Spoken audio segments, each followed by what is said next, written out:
Mais alors, Cécile Roclor, quand vous nous dites en fait que les taux vont continuer leur progression, si je suis acquéreur, j'ai envie de savoir, c'est difficile d'avoir de la visibilité, mais quand même, dans quelle mesure vont-ils progresser ces taux ? Alors, on a des évolutions qui sont très variables en fonction des établissements. On a des établissements qui préfèrent opérer avec des augmentations très significatives de l'ordre de 30, 40 centimes tous les mois. Et puis, il y en a d'autres qui augmentent par petites touches, 5, 10 centimes. Vous avez raison, c'est difficile de se projeter parce qu'on ne sait jamais comment va évoluer le coût de l'argent pour la banque. Et ça, c'est quand même un élément majeur dans la décision, dans la politique tarifaire de la banque.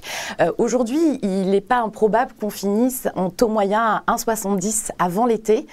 Donc ça fait une augmentation de 70 centimes depuis le début de l'année. C'est non négligeable, mais on reste sur des taux qui restent historiquement bas. On le voit sur cette courbe. Hein. Oui, on est encore très loin des 4-5%. Maintenant, est-ce qu'on y retournera un jour? C'est extrêmement difficile de le savoir parce que vous le savez, le marché de l'immobilier, c'est un équilibre. C'est un équilibre entre le coût de l'argent pour les ménages et le prix de l'immobilier. Et le rééquilibrage, il doit se faire dans ce sens-là quand les taux remontent.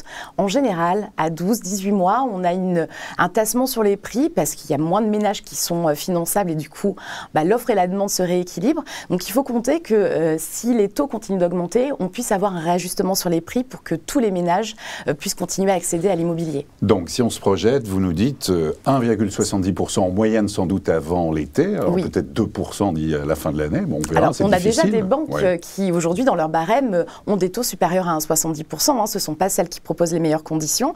Mais aujourd'hui, on a vraiment un écart en fonction des banques qui va de ce 1,10% qui est le minimum à du 2%.